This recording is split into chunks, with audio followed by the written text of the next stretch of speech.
ஆண்டவராய் இயேசு கிறிஸ்துவின் என் நாமத்தினாலே என் அன்பின் வாழ்த்துதலை உங்களுக்கு தெரிவித்துக் கொள்கிறேன். கர்த்தர் நல்லவர். இந்த காலை வேளையிலும் உங்களோடும் என்னோடும் கூட இருந்து எப்பவுமே நம்மை நடத்துகிற நல்ல ஆண்டவராய் இருக்கிறார். அன்பு பிள்ளைகளே, தேவன் இந்த காலையில் உங்களை உற்சாகப்படுத்த விரும்புகிறார்.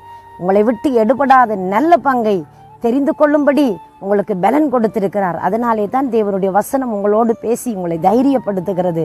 நீங்கள் எப்பொழுதுமே பலமுள்ள மனிதர்கள், சோர்ந்து போகாதிருங்கள். எல்லா சூழ்நிலையிலும் என் தேவன் உங்களுக்கு அற்புதம் செய்ய சர்வ வல்லவராய் இருக்கிறார். இந்த நாளிலும் யோவான் எழுதின சுவிசேஷ புஸ்தகம் 11வது அதிகாரத்தில் அருமையாய் தேவன் செய்த ஒரு அற்புதத்தை குறித்து அங்கே விவரித்து காட்டப்படுகிறது.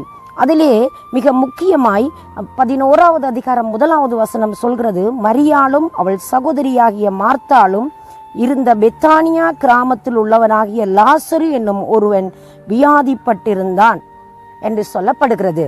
2வது வசனத்தை நாங்கள் பார்க்கிறோம், கர்த்தருக்கு பரிமள தைலம் பூசி தன் தலைமையினால் அவருடைய பாதங்களை துடைத்தவள் அந்த மரியாளே.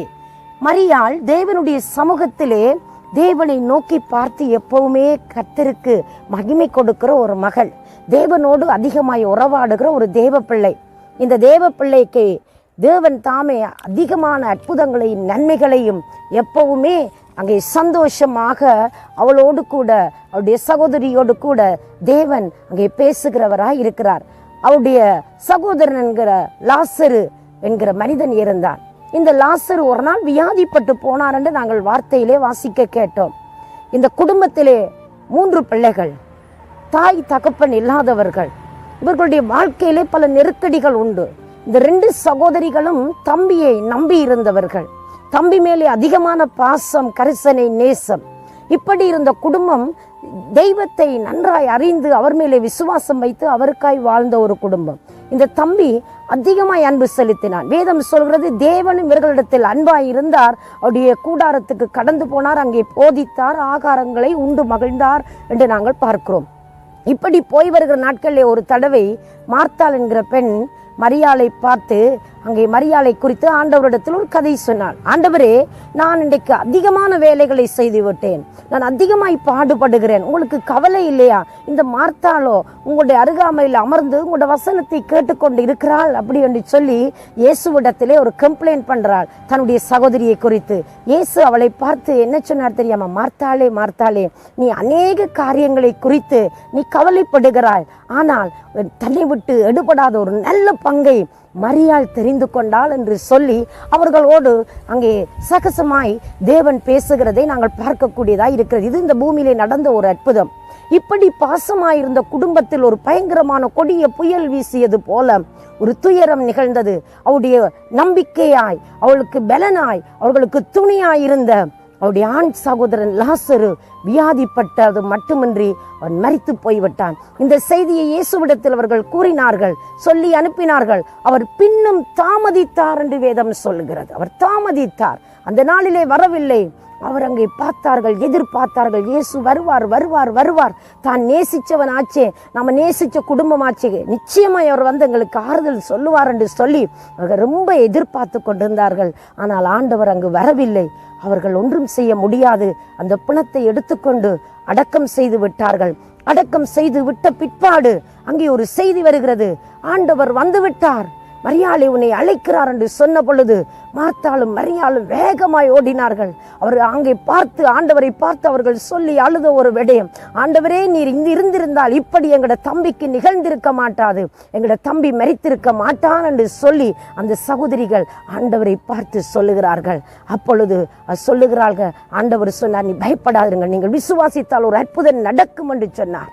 விசுவாசித்தால் ஒரு அற்புதம் நடக்கும். அப்பொழுது மார்த்தாள் சொன்னால், ஆண்டவரே, அங்கே நாங்கள் விசுவாசிக்கிறோம், எங்களுடைய சகோதரன் உயிர்த்தெழுவார் என்று நீங்கள் சொல்லுகிறது உண்மைதான், உங்களுடைய வருகையின் போது அது நடக்கும் என்று சொல்லி ஆண்டவருக்கு பிரதியுத்தரம் கொடுக்கிற பொழுது ஆண்டவர் சொன்னார், விசுவாசிக்கிற பொழுது உனக்கு என்றைக்கே ஒரு அற்புதம் நடக்க முடியும் என்று தைரியப்படுத்தி அந்த குடும்பத்தில் இழந்த இழப்புக்கு மாறாக தேவன் ஒரு அற்புதம் செய்தார்.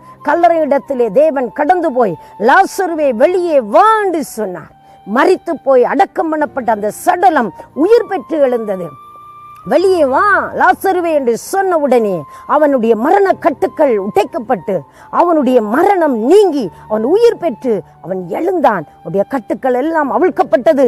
கூட நின்றவர்கள் கட்டுக்களை அவிழ்த்தார்கள். அவனை மறுபடியும் அந்த சகோதரிகளிடத்தில் ஆண்டவர் திரும்பவும் கொண்டு வந்து கொடுத்தார். அந்த குடும்பம் மகிழ்ந்தது, அந்த குடும்பம் சந்தோஷம் அடைந்தது, அந்த குடும்பத்துக்கு பெரிய பேரின்பம் உண்டானது.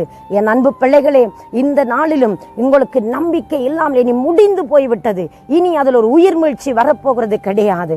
இனி ஒரு உயிரடைதல் இல்லை, இனி எதுவுமே நடக்க போகிறது இல்லை என்று சொல்லுகிற அளவுக்கு உங்கள் வாழ்க்கையிலே நீங்கள் சந்தித்த அந்த பிரச்சனைகள், அந்த தோல்விகள், அந்த வியாதி, ஏன் ஒருவேளை மரணமாய் கூட இருக்கலாம். தேவன் அற்புதம் செய்ய நினைத்தால் ஒரு நொடி பொழுதிலே தேவன் அற்புதம் செய்வார். பெரும்பாடுள்ள ஸ்திரீ விசுவாசத்தோடு போன பொழுது அவருடைய உதிரத்தின் ஊற்றை தேவன் நிறுத்தினார். அவளுக்கு சுகத்தை கொடுத்து அவளுடைய வியாதியிலிருந்து விடுதலை அளித்தார். அன்பு பிள்ளைகளே, தேவன் இன்றைக்கும் ஜீவிக்கிறவராயிருக்கிறார். அந்த குடும்பத்தின் சந்தோஷம், அந்த குடும்பத்தின் நிம்மதி, அந்த குடும்பத்தின் நம்பிக்கை தொலைந்த போது தேவன் மறுபடி அந்த சகோதரிகளுடைய கண்ணீரை பார்த்து அந்த சகோதரனுக்கு ஜீவனை கொடுத்து மறுபடியும் அவரிடத்திலே அந்த சகோதரிகளிடத்தில் அந்த சகோதரனை ஒப்படைத்த நல்ல தேவன் இன்றைக்கும் ஜீவிக்கிற கர்த்தராயிருக்கிறார். என் அன்பு பிள்ளைகளே, நீங்கள் அங்கே நம்ப முடியாத சூழ்நிலையிலே, அங்கே நம்ப முடியாத கிடைக்காத நேரத்திலே தேவன் உங்களுக்கு ஒரு நம்பிக்கையின் நட்சத்திரமாயிருந்து உங்களோட வாழ்க்கையில் ஒரு விடியலை உண்டாக்க அவர் வல்லமை உள்ள கர்த்தராயிருக்கிறார். இந்த நாளில் நீங்கள் அவரை நோக்கி பார்க்க முடியுமா? உங்களுக்கு அவர் நன்மை செய்யற, உங்களுக்கு அவர் விடுதலை கொடுக்கிற, அற்புதத்தை செய்கிற நல்ல ஆண்டவராய் உங்கள் மத்தியில் அவர் எப்பவுமே ஜீவிக்கிறார். அவர் அசைவாடுகிற தெய்வமாயிருக்கிறார். அவரை நோக்கி பார்க்கிறவர்கள் பிழைத்துக் கொள்கிறார்கள். பிரியமானவர்களே, அவரை நோக்கி பார்த்து நீங்கள் விடுதலை அடைய முடியும். நீங்கள் அவரை நோக்கி பார்த்து சமாதானம் பெற முடியும். அவரை நோக்கி பார்த்து நீங்கள் சந்தோஷம் அடைய முடியும். அவராலே உங்களுக்கு விடுதலையும் சமாதானமும் சந்தோஷமும் உண்டு. பிரியமானவர்களே, அவரை நோக்கி பாருங்கள். நான் உங்களுக்காக ஜெபிக்கட்டுமா? எங்களை நேசிக்கிற பரிசுத்தம் நிறைந்த ஆண்டவரே, உறவுகளால் உடைக்கப்பட்டு, உறவுகள் சிதைக்கப்பட்டு, நம்பிக்கை இல்லாமல் ஆண்டவரே, குழப்பத்தோடு, சமாதானம் இல்லாமல், நிம்மதி இல்லாமல் உம்மை நோக்கி பார்க்கிற பிள்ளைகளுக்கு ஒரு அற்புதம் செய்து உறவுகள் மறுபடி சீர்பொருந்தும்படி, உறவுகளுக்கு இடையில் ஒரு அற்புதத்தை உண்டாக்கி நம்பிக்கையை பலப்படுத்துகிற தேவன் உம்முடைய பிள்ளைகளுக்கு நன்மை செய்து கனம் பண்ணி காக்கும்படி உம்முடைய பிள்ளைகளை உம்முடைய கரத்தில் ஒப்பு கொடுத்து ஆசீர்வதித்து இயேசுவின் நாமத்தில் ஜெபிக்கிறேன் நல்ல பிதாவே, ஆமென். தேவன் தாமே உங்களை நிச்சயமாய் ஆசீர்வதிப்பாராக.